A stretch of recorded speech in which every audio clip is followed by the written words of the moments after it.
한 주간 평안하셨는지요? 우리 다 같이 이 시간 마음 정돈하시고 우리 하나님 앞에 사도신경을 통해서 신앙 고백 올리심으로 오늘 주일 예배를 시작하겠습니다.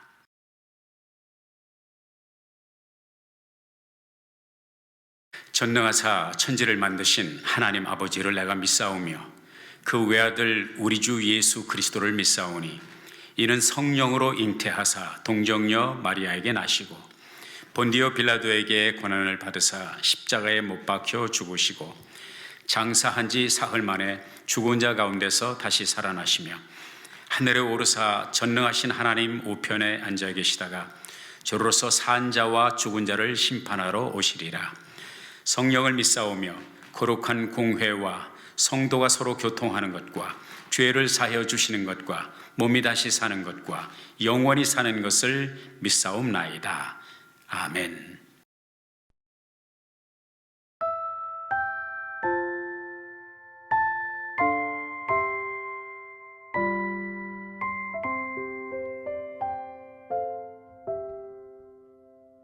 내 평생에 가는 길 순탄하여 늘 잔잔한 강 같은지 큰 풍파로 무섭고 어렵든지 나의 영혼은 늘 편하다. 내 영혼 평안해. 내 영혼 평안해. 저 마귀는 우리를 삼키려고 입 벌리고 달려와도 주 예수는 우리의 대장 되니 끝내 싸워서 이기겠네.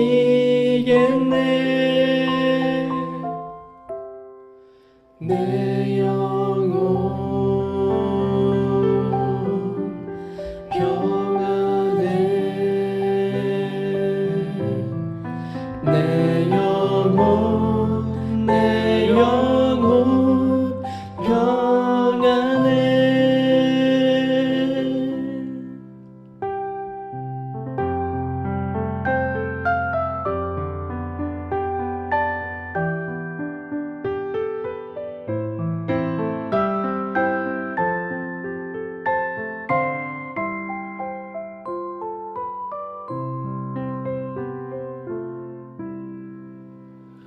내 지은 죄 중빛 같더라도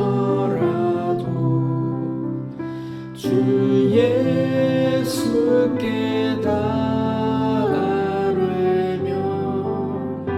그 십자가 피로써 다시 세상 힘든 보다 더 정하겠네.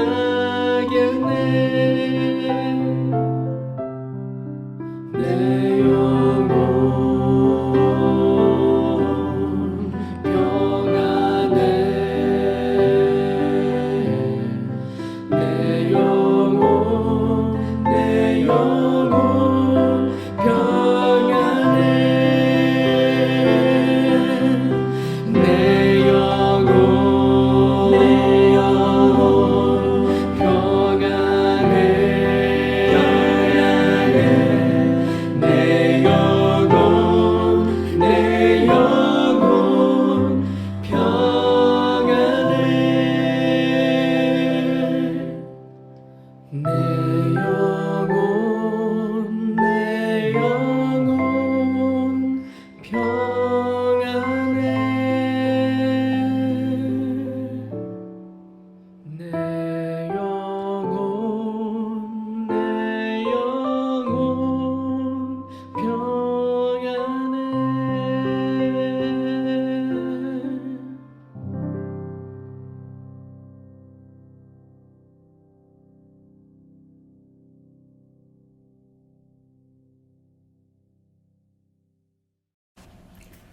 주님, 우리들이 다른 시간, 다른 장소에 있지만 주님을 사랑하는 같은 마음으로 오늘도 온라인으로 주님께 예배드립니다.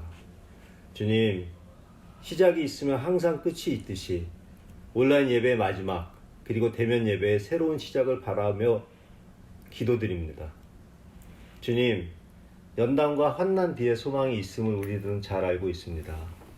인내의 시간이 길어질수록 소망을 향한 기대와 기쁨은 더욱 커지는 듯합니다.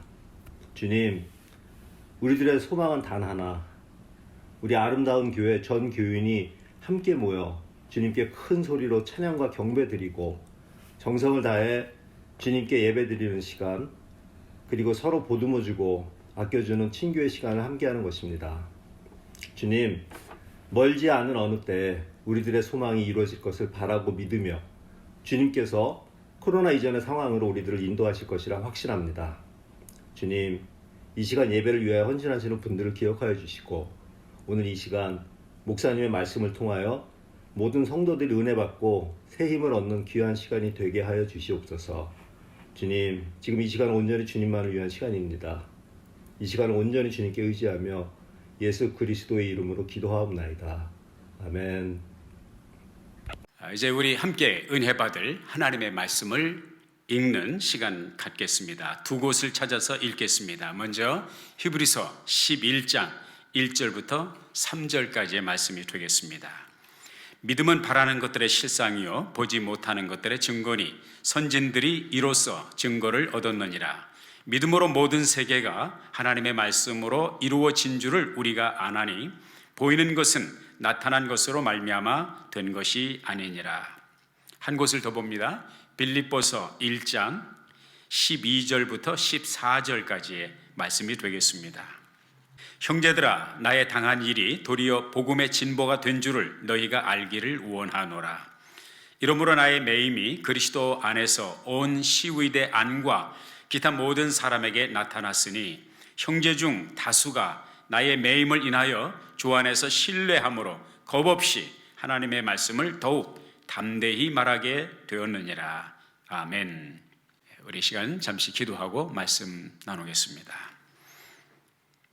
하나님, 이 시간 사랑하는 교우들이 정성으로 마음을 모아 믿음으로 우리 하나님의 영광을 위하여 귀한 예물을 드립니다. 하나님께서 기쁘게 받아주시고요, 하나님의 영광을 위해서, 하나님의 나라 확장을 위해서 이 물질을 사용하여 주시며 드린 손길마다, 심령마다, 마음마다, 가정마다, 또 저들의 삶의 영역마다 하나님의 놀라운 축복이 함께 하시사 주님을 섬기며 헌신하며 봉사함이 결코 헛되지 않음을 삶으로 체험케 하여 주옵소서. 이 시간 주께서 말씀하시는 시간입니다. 주의 영으로 말씀하시고 주의 영으로 듣게 하옵소서. 예수님의 이름으로 기도했습니다. 아멘.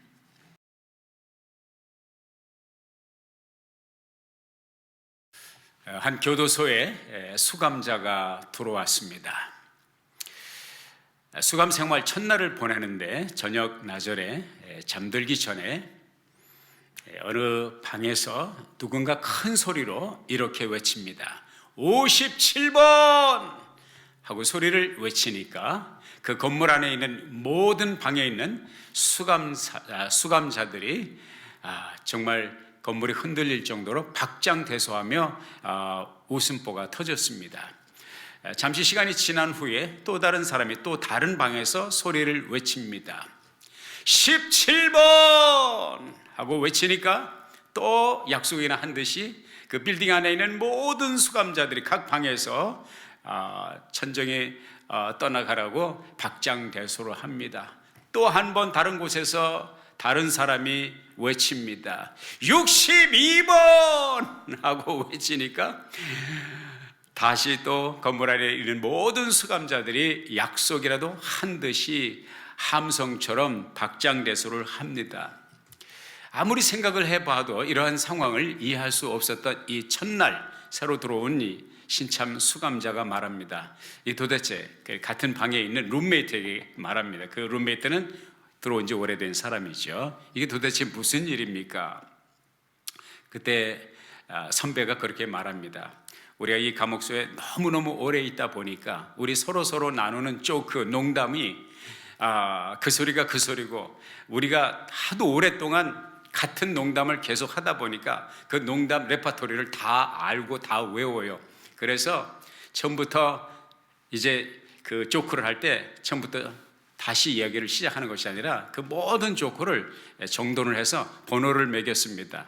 그래서 1번부터 뭐 수십 번까지 번호를 매겨서 누가 52번 하면 52번 조크가 생각나기 때문에 그 농담을, 그 조크를 생각하고 웃음이 나와서 웃는 것입니다. 이런 얘기를 듣던 이 신참 수간자가 말을 합니다. 그럼 나도 한번 트라이 해볼까요? 그래요, 해보세요. 그래서 이 사람이 용기를 내어서 큰 소리로 외칩니다. 22번! 소리를 외쳤는데 아무 소리도 나질 않고 아무 미동도 없어요. 그거 이상하다. 그래서 다시 외쳤어요. 22번! 하고 외쳤는데 여전히 썰렁하게 아무 소리도 들리지 않는 거예요. 그래서 먼저 들어온 선배에게 물으면, 아니 왜 이렇습니까? 내가 22번 외쳤는데 왜 미동도 하지 않습니까? 그때 먼저 온 선배가 하는 말이, 본래 조크를 못하는 사람은 아무리 노력을 해도 안 돼요. 그런 이야기를 했다고 하는 재미난 이제 그 조크가 있습니다. 방금 제가 감옥에서 교도소에서 일어난 그 유머 조크에 대해서 말씀드렸습니다만은, 이 감옥이라고 하는 것이, 교도소라고 하는 것이 이렇게 조크나 하고 웃어 넘길 그러한 분위기도 아니고 그런 상황이 아니라는 것을 아마 여러분이 짐작을 통해서 또 여러 직접 간접의 경험을 통해서 알고 있으라고 생각이 됩니다. 저는 뭐 감옥의 생활을 해본 적은, 감방 생활을 해본 적은 없지만 수감자들을 이제 찾아가서 방문을 몇 번을 해보기는 했습니다. 그리고 아시는 분은 아시지만 제가 오랫동안 그 제일 인터뷰 그 통역관으로서 제가 일을 했기 때문에 그 제일에 참 많이 갔어요. 많이 가서 그곳 분위기를 대충 압니다. 제가 내린 결론은 뭐냐면, 가끔 방문하는 것은 오케이지만 거기에 들어가서 살라고 하면 No thank you, no way, 호세, 결단코 그곳에 들어가고 싶은 생각이 없습니다. 사랑하는 여러분, 그 미국 웹사이트에 corrections.com이라고 하는 그런 웹사이트에 보면 이러한 그 기사가, 이러한 그 내용이 기록되어 있습니다. 수감자들 가운데 대부분의 사람들은 결코 행복하지 않습니다. 그리고 그분들 가운데, 그들 중에 많은 사람은 한 번도, 단 하루도 행복을 느끼지 못하고 사는 사람들이 대다수입니다. 그리고 많은 사람들은 매일같이 자살 충동을 느끼고 자기 몸의 신체 한 부분을 잘라내고 싶은, 도려내고 싶은 그런 충동과 생각을 하면서 산다고 하는 그런 말을 해주고요. 미국 교도소의 수감자들의 통계를 보면 밖에 있는 일반 시민들의 자살률보다 수감자, 교도소에 사는 사람들의 자살률이 5배 내지 15배가 된다고 하는 것입니다. 이 정도면 여러분이 교도소 수감 생활이 어떤 분위기인지 알 수가 있죠? 충분히 짐작할 수가 있죠. 뭐 요즘 말로 제가 몇 년 전에 들은 얘기지만 캐나다에는 교도소에 골프장도 있다고 들었습니다. 미국에도 교도소에 골프장이 있는 곳이 있는지는 모르지만 그런 시대를 살아가고 있습니다.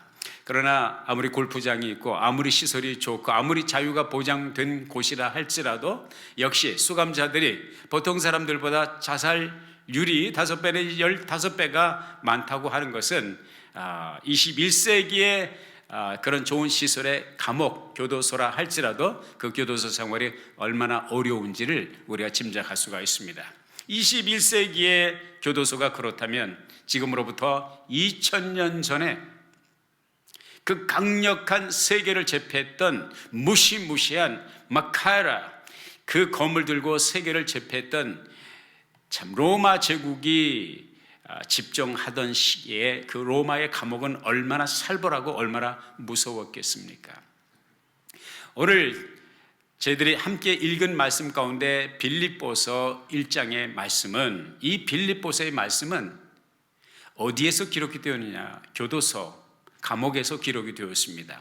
사도 바울이 복음을 전하다 핍박 가운데서 옥중 생활을 하게 됐죠. 옥고를 치르면서 이 정말로 차가운 옥중에 참 냉랭한 그 쌀쌀한 분위기 가운데서, 음산한 분위기 속에서 늘 불안하고 언제 사형 온도가 떨어질지, 언제 사형이 집행될지 알 수 없는 상황 속에 있는 이 사도 바울이 빌립보 교회를 향하여 이 편지를 썼습니다.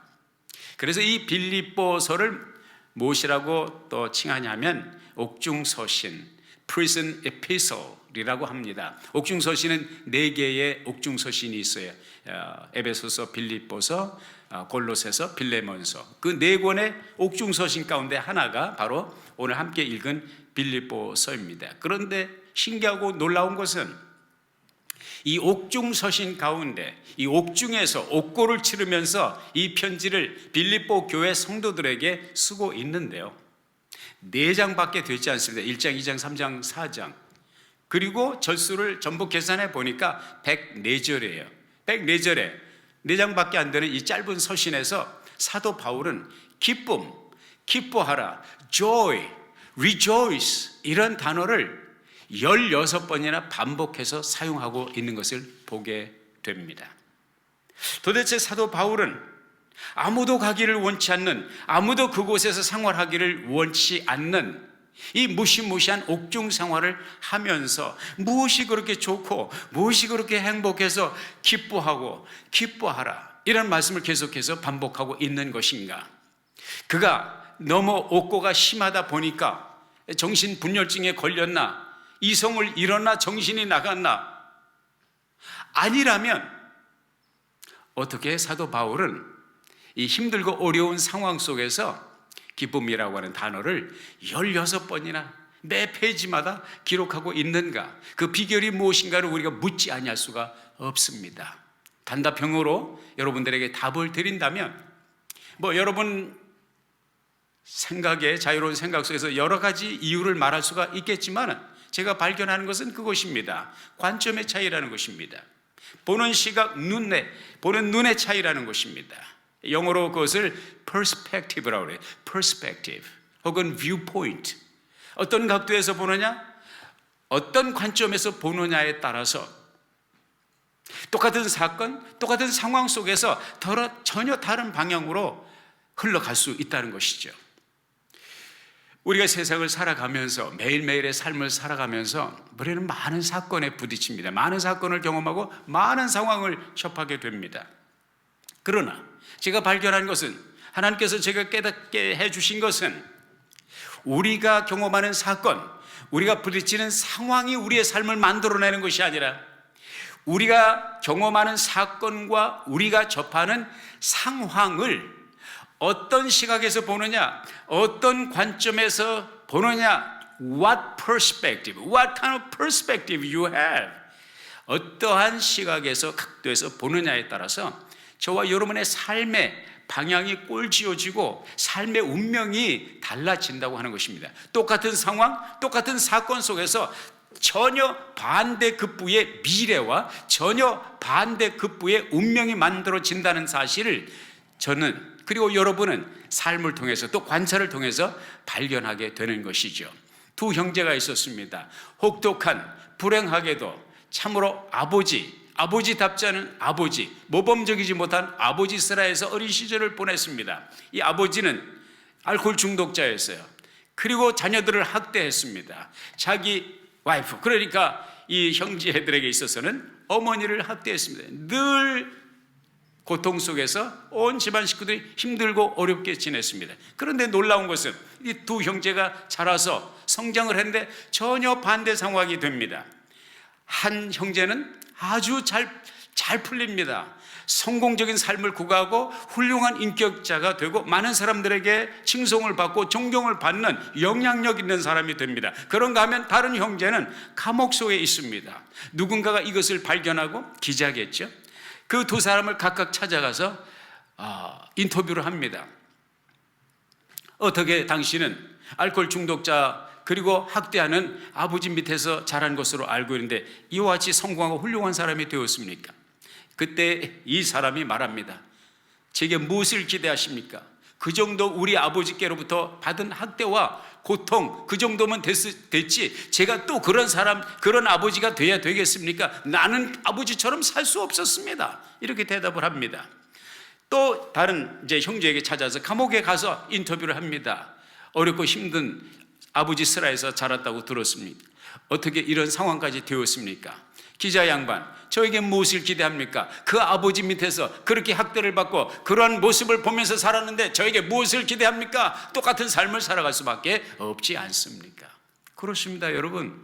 똑같은 상황, 똑같은 조건, 똑같은 사건을 보면서 살았지만 두 형제는 그것을 어떻게 보는 각도에 따라서 어떻게 보느냐에 따라서 그들의 perspective, 그들의 관점과 시각과 앵글에 따라서 그들의 삶은 전혀 새로운 방향으로 방향 지어졌고 새로운 운명이 개척되어졌고 만들어졌다는 사실을 우리가 발견하게 되는 것입니다. 사랑하는 여러분, 사도 바울이 가졌던 이 시각, 사도 바울이 그 악전고투의 옥고 속에서 어떻게 오늘 기뻐하고 기뻐하라 계속해서 나는 기뻐한다, 나의 기쁨이 여러분 안에도 있기를 원한다, 이러한 참으로 이해하기 힘든 그러한 삶의 고백이 나올 수 있습니까? 그것은 바로 그러한 각도, 그러한 관점에서 보았고 그러한 각도, 그러한 긍정의 마음, 긍정의 각도는 어디에서 온 것입니까? 바로 하나님을 신뢰하는 믿음 가운데서 나왔다고 하는 사실입니다.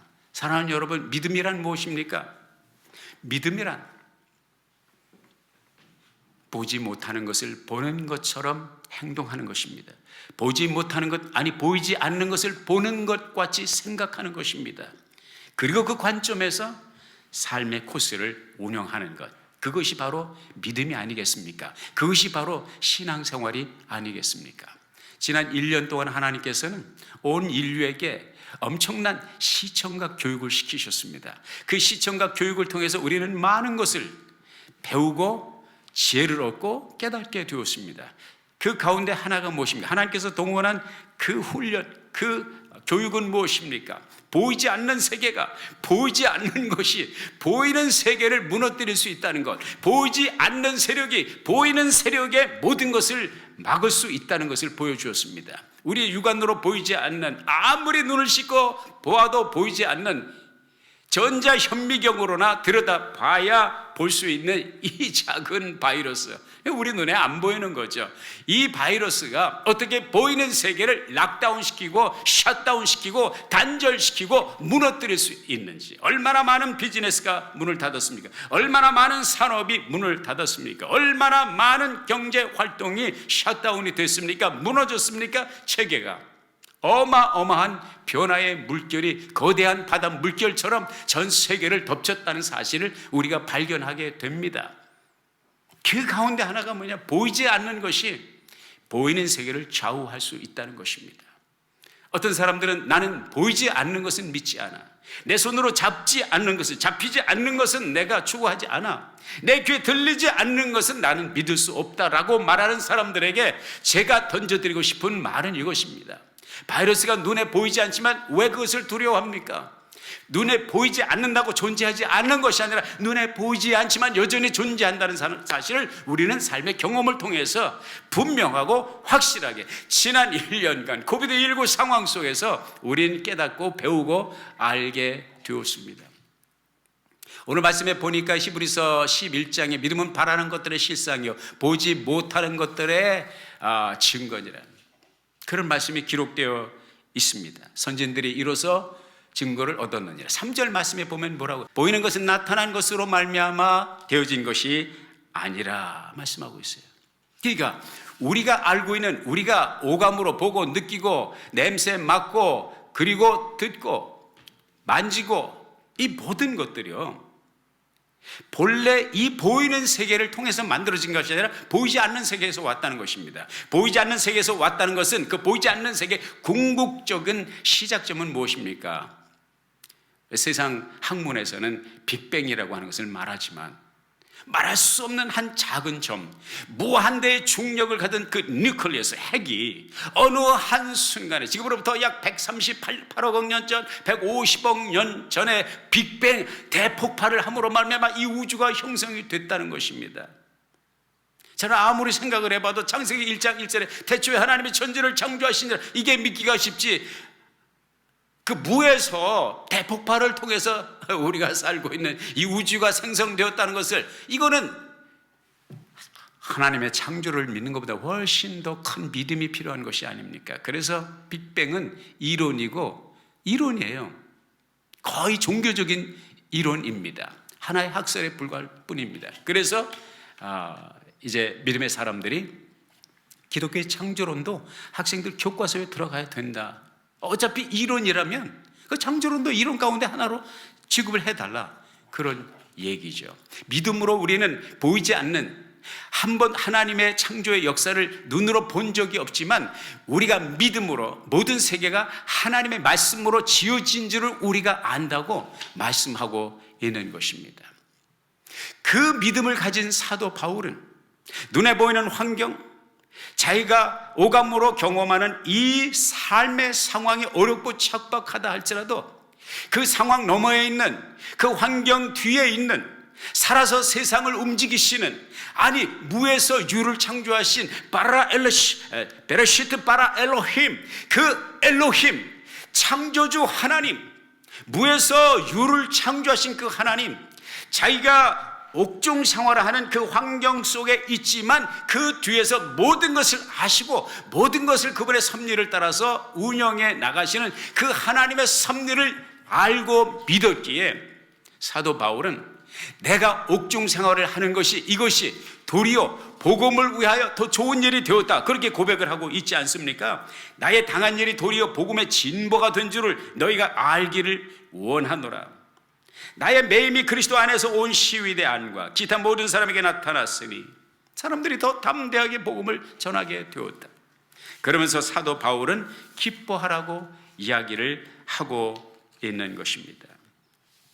우리가 요즘 이제 KT에서 발행한 기도하는 삶을 공부하고 있어요. 수요일마다 너무너무 재미있고 나눔의 시간이 너무너무 은혜스럽고 계속적인 영적인 인사이트, 기도의 삶.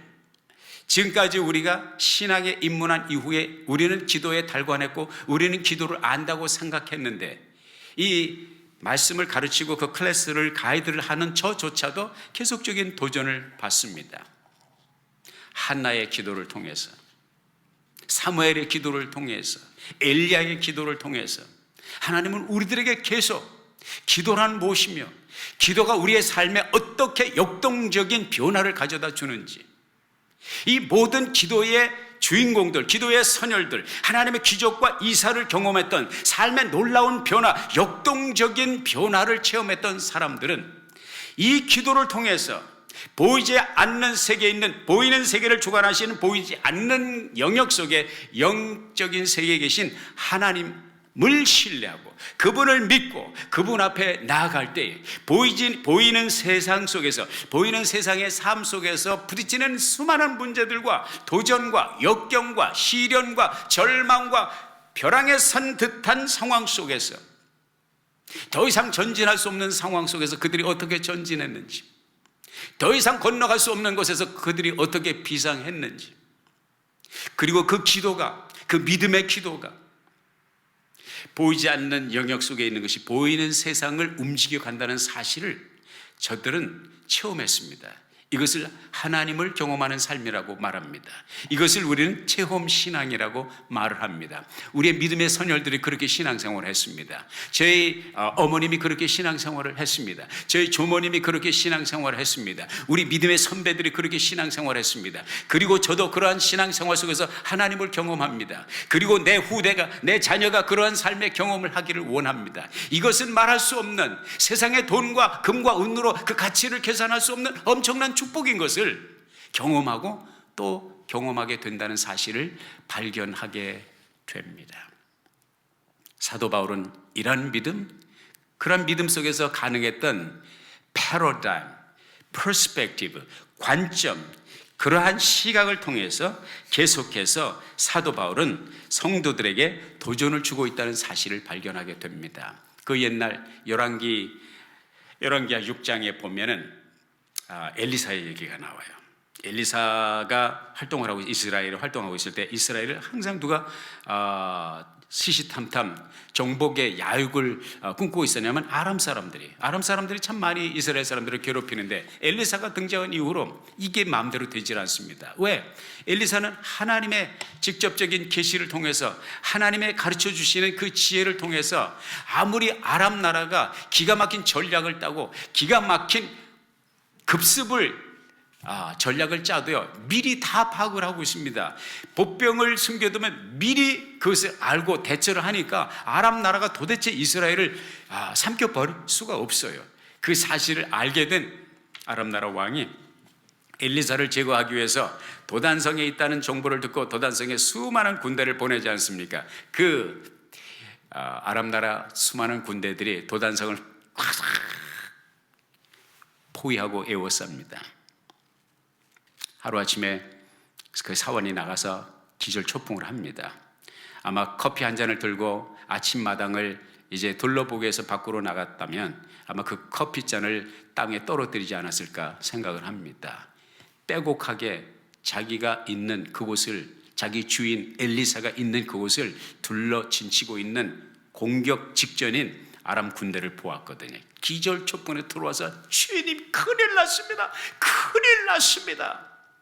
이렇게 호닥을 갑을 터니까 이제 자초지종을 설명했겠죠. 왜 자기가 이렇게 놀라서 뛰어 들어왔는지. 그때 엘리사가 하는 말이 이것입니다. 우리와 함께한 자가, 걱정하지 말라, 두려워 말라, 우리와 함께한 자가 저들과 함께한 자보다 많은지라. 하나님, 저희 눈을 뜨게 해 주십시오. 그 사원의 눈이 열립니다. 무슨 눈입니까? 이게 믿음의 눈이고요, 이게 영의 눈이고, 이게 시만이죠. 하나님께서 그 눈을 뜨게 하실 때에 아람 나라 군대가 문제가 아니라 이 도단성에 엘리사를 보호하기 위한 하나님 나라의 천군이, 불말과 불병거가 적의 세력과 비교가 되지 않을 만큼 어마어마한 분위기로 포진하고 있다는 사실을 눈을 뜨고 발견하게 되었습니다. 그렇습니다.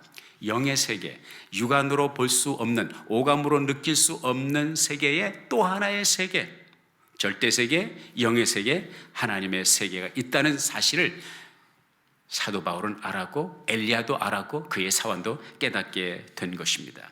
사랑하는 여러분, 이런 눈을 가지고, 이런 영의 눈을 가지고, 이런 믿음의 눈을 가지고 보이지 않는 것을 보는 것 같이, 보이지 않음에도 불구하고 확신 속에서 하나님을 의지하고 하나님의 섭리, 하나님의 주권, 하나님의 능력을 의지하고 가는 삶은 그 누구도 막을 수가 없습니다. 아람 군대도 막을 수가 없습니다.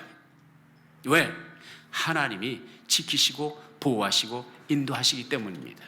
이러한 믿음의 눈, 이러한 신앙의 눈을 가지고 살아갈 때 어떠한 상황 속에서, 어떤 절망적인 상황 속에서도 넉넉히 이기고 뚫고 승리하는 것을 우리가 발견하게 됩니다. 토마스 에디슨, 전기를 발명했던 위대한 천재 발명가 아시죠? 그분이 오랜 세월 동안 연구를 해서 많은 실적을 올렸습니다. 그런데 하루는 그 연구실이 그만 불에 타서 거의 전소가 됩니다. 수십 년 동안 쌓아놓았던, 그 공들였던 모든 실적이 잿더미로 변합니다. 그런데요, 이거 절망적인 거 아닙니까? 이거 땅을 치고 통곡해도 시원치 않은 거 아닙니까? 토마스 에디슨이 뭐라고 말한 줄 아십니까? 이렇게 이야기를 했습니다. 재난도 때로는 좋은 것이군요. 내가 그동안 실패했던 모든 기록을 깨끗하게 지워버렸네요. 하나님, 모든 것을 새롭게 시작할 수 있는 기회를 주셔서 감사합니다. 토마스 에디슨, 이런 믿음의 사람이었습니다. 불타서 자기가 연구했던 모든 것이, 모든 실적이 잿더미가 된 현장 속에서 모든 것을, 나의 모든 과거, 때묻은 과거, 부족한 과거, 실패했던 그 기록을 다 없애버리고 새로 출발하게 되었다. 할렐루야. 이것이 아닙니까? 이런 사람을 누가 말립니까?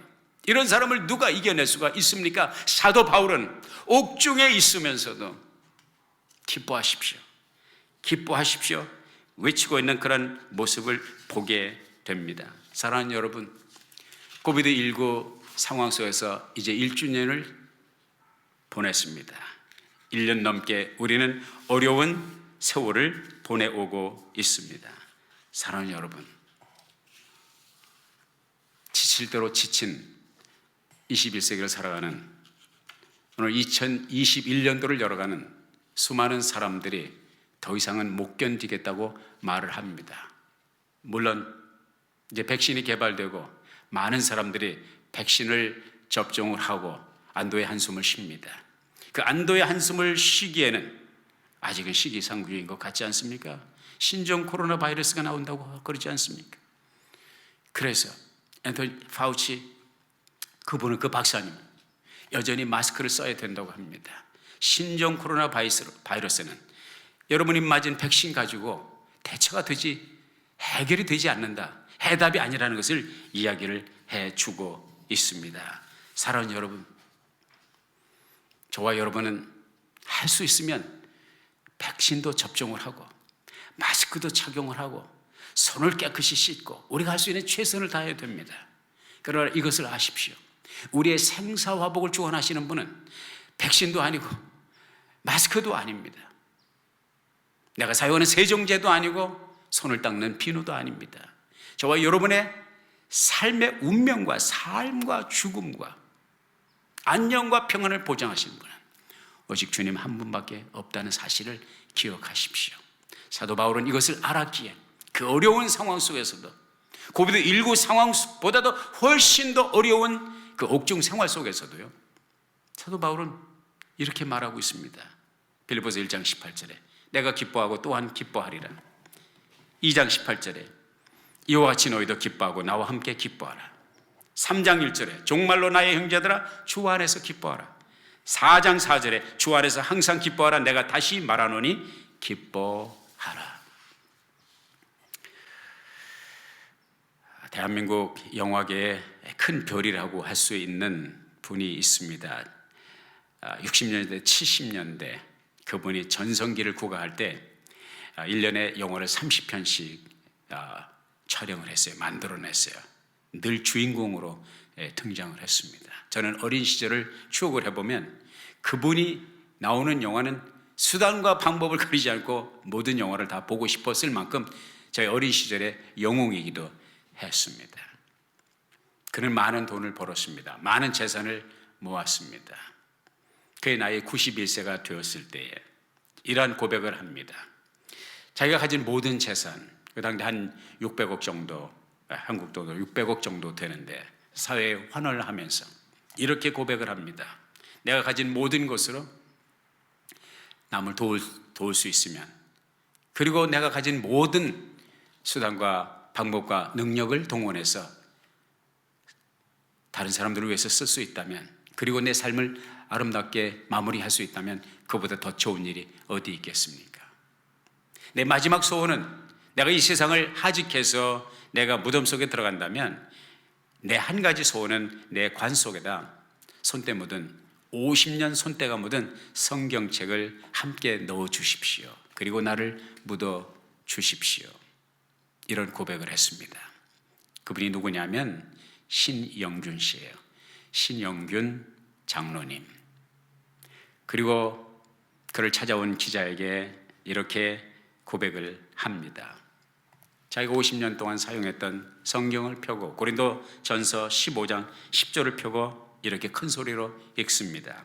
나의 나된 것은 하나님의 은혜로 된 것이니 내게 주신 그의 은혜가 헛되지 아니하여 내가 모든 사도보다 더 많이 수고를 하였으나 내가 한 것이 아니요 오직 나와 함께 하신 하나님의 은혜로다. 보이지 않는 하나님, 한 번도 만나보지 못한 하나님, 한 번도 본 경험이 없는 예수님을 믿는다는 것은 보통 일이 아닙니다. 그리고 그 믿음을 가지고 이 세상을 살아가는 사람은 분명히 살아가는 삶의 모습이 다르고요, 사건과 환경을 보는 각도가 다릅니다. 사도 바울이 보여줬듯이 또한 신영균 장로님이 보여주었습니다. 그의 삶의 족적을 보면 연예인들이 정말로 돈 잘 벌고 팬들이 구름대처럼 모여들고 인기가 구가되면 타락하게 됩니다. 많은 경우에 그렇습니다. 젊어서 잘 나갔지만 늙어서 고통스러운 삶의 후반기를 보내는 잘 한때 나갔던 사람들 많이 보지 않습니까? 신영균 장로님은 하나님을 믿는 사람으로서, 진실된 신앙인으로서 그 모든 유혹을 뿌리치고, 그냥 젊어서부터 사람들은, 주변 사람들의 그냥 도덕 교과서였다고 그렇게 이야기를 합니다. 가정의 행복을 제1순위로 삼고 하나님을 위해서 헌신해 왔던 그러한 귀한 하나님의 사람이죠. 91세의 나이에 자가 평생 모은 재산을 모두 남을 위해서 투자하고 바치고 홀가분하게 믿음 안에서 하나님을 만나는 그런 기대를 가지고 오직 성경 한 권을 가지고 나는 이 지구를 떠나간다, 이런 신앙 고백 얼마나 아름답습니까? 이런 사람은 세상에 감당하지 못합니다. 사도 바울은 옥중에서 기뻐하라고 16번이나 계속 외치고 있습니다. 오늘의 어려운 형편과 삶 속에서 계속 투쟁하시는 여러분, 주의 이름으로 권면합니다. 믿음을 포기하지 마십시오. 상황이 아무리 어렵다 할지라도 하나님은 여러분과 함께 계시며 여러분 편이시라는 사실을 기억하십시오. 그리고 기도하십시오. 반드시 하나님의 축복을 경험하며 오는 세계에 주님과 함께 영생의 축복을 누리게 될 줄로 믿습니다. 기도하겠습니다. 아버지 하나님, 우리들에게 주신 말씀 마음에 아로새기며 하나님, 사건과 세상과 환경을 믿음의 눈, 믿음의 각도로 볼 수 있는 우리 모두가 되게 하여 주옵소서. 예수님의 이름으로 기도했습니다. 아멘.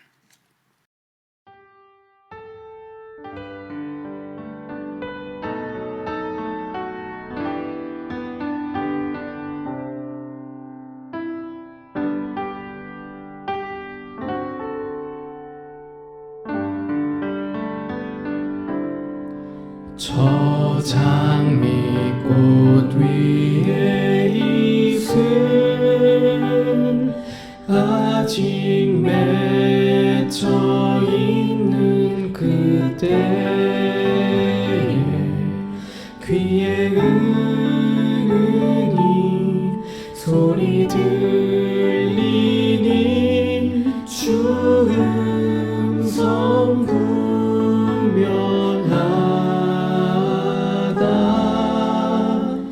주님 나와 동행을 하면서 나를 친구 삼으셨네. 우리 서로 받은 그 기쁨은 알 사람이 없도다.